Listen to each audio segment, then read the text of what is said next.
Hello everyone, I am going to explain pin description of 8085 microprocessor. Before we start discussing pins of microprocessor, we have to understand some important key features of 8085 microprocessor.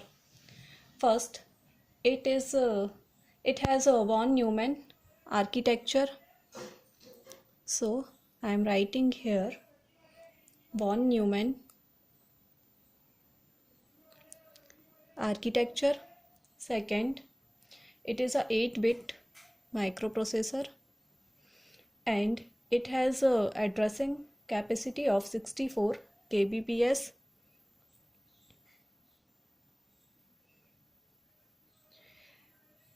It has crystal frequency of 6 MHz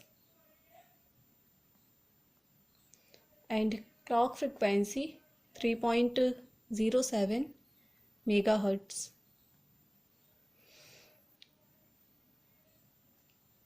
There are 5 hardware interrupts available for 8085 microprocessor.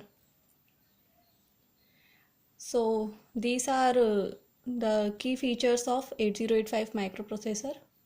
And one more you have to keep in mind that AD0 to AD7 there are 8 multiplexed address and data lines.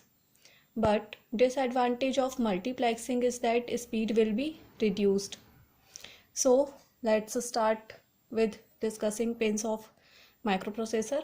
So first I am writing here all the pins of microprocessor.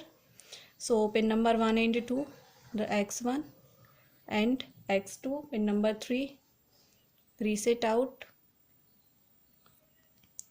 4, SOD, serial output data, 5, SID, serial input data, 6, trap, which is interrupt, and RST, restart interrupt 7.5, 8, RST 6.5, 9, RST 5.5, and pin number 10, INTR, interrupt request, pin number 11, INTA, interrupt acknowledge, pin number 12 to pin number 19, there are multiplexed address and data lines from AD0 to AD7.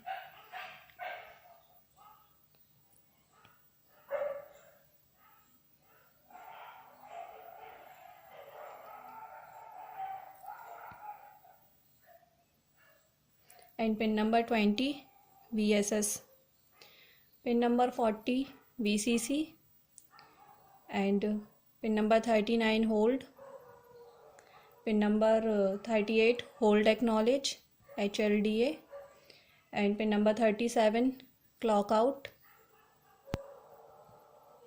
pin number 36, reset in,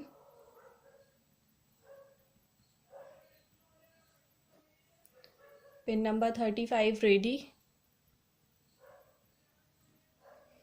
and pin number 34, input output memory. Next, signal 1, RD read, WR write, ALE, which is address latch enable, S0, signal 0 pin.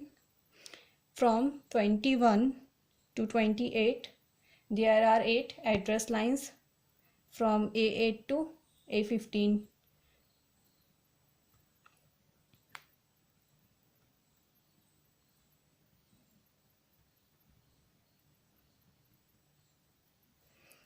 Okay, so let's start discussing. So first, VCC and VSS, there are 2 pins which are power supply signals.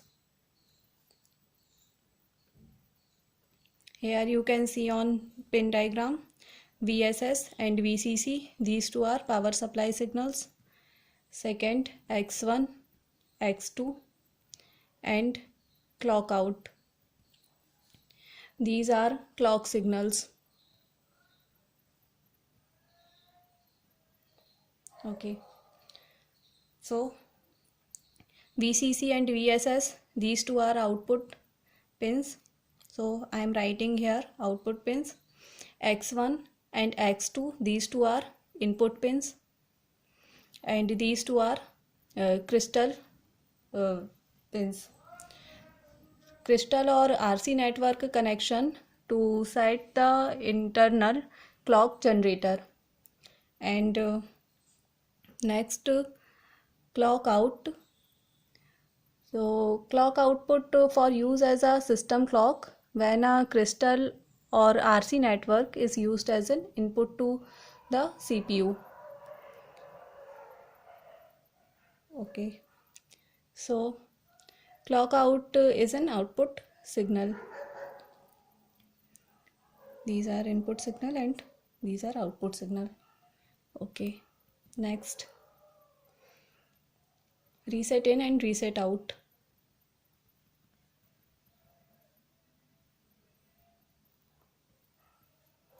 Reset in and reset out, these two are reset signals. Reset out is an output signal, and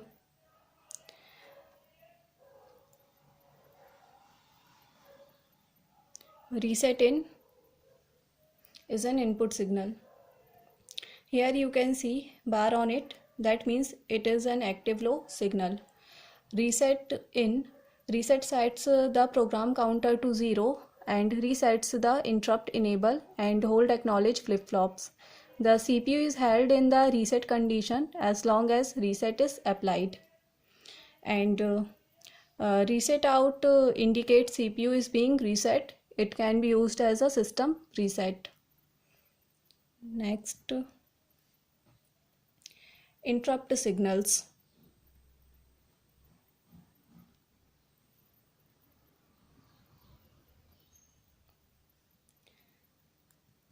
Interrupt signals are trap and restart interrupt,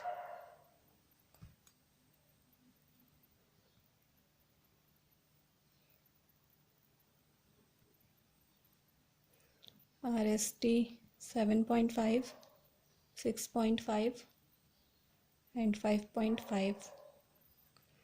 These three are restart interrupt, INTR interrupt request, and INTA interrupt acknowledge. So here you can see that trap is an input signal, and trap interrupt is a non-maskable restart interrupt.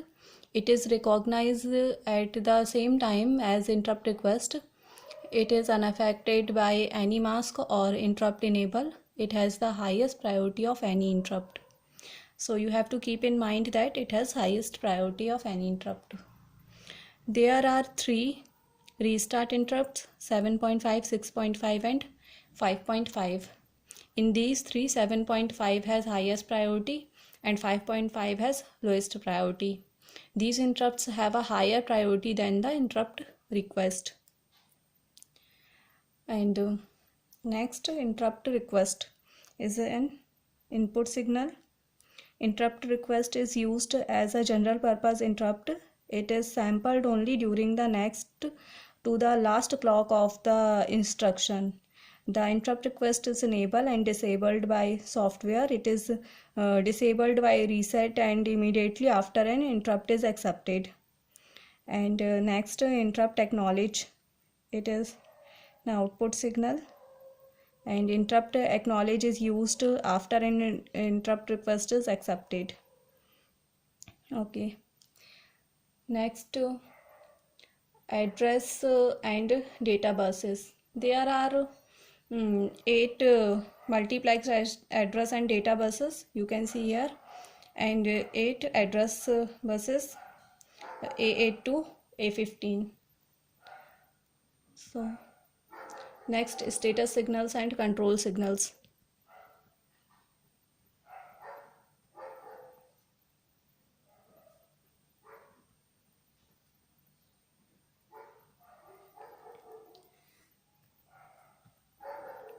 ALE, address latch enable, input output, memory,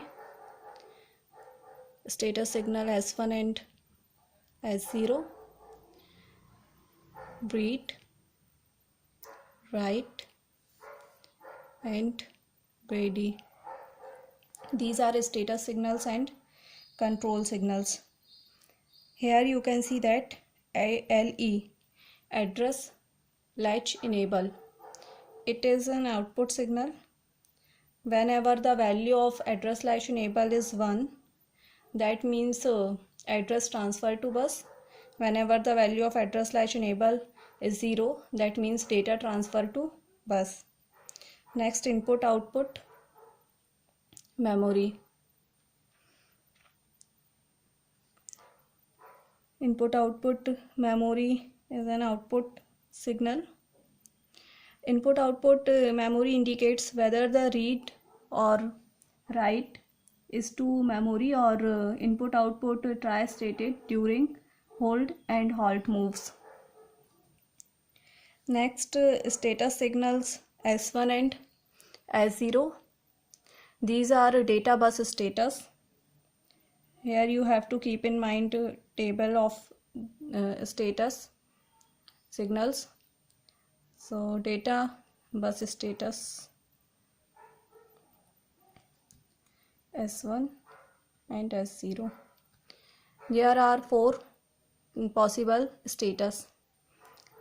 When these two are on 0, that means signal of halt. When these S1 is 0 and S0 is 1, that means write. When it is 1 and it is 0, that means read. And when both are on 1, that means fetch.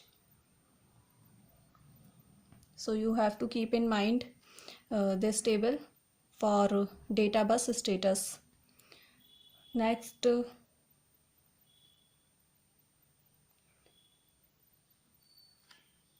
serial input output signals HLDA, hold acknowledge and hold.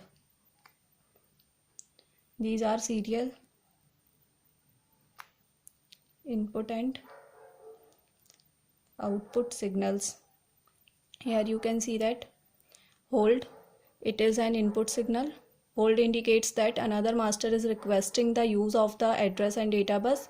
The CPU, upon receiving the hold request, will relinquish the use of buses as soon as the completion of the current machine cycle. Internal processing can be continued. And hold acknowledge is an output signal. Hold acknowledge indicates that the CPU has received the hold request and that it will relinquish the buses in the next clock cycle. Hold acknowledge goes low after the hold request is removed. Okay, next,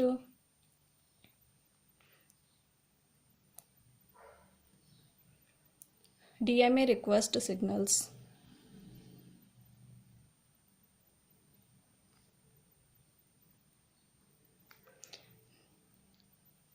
SID and SOD. So here you can see that SOD is an output signal which is serial output data, and SID is an input signal which is serial input data.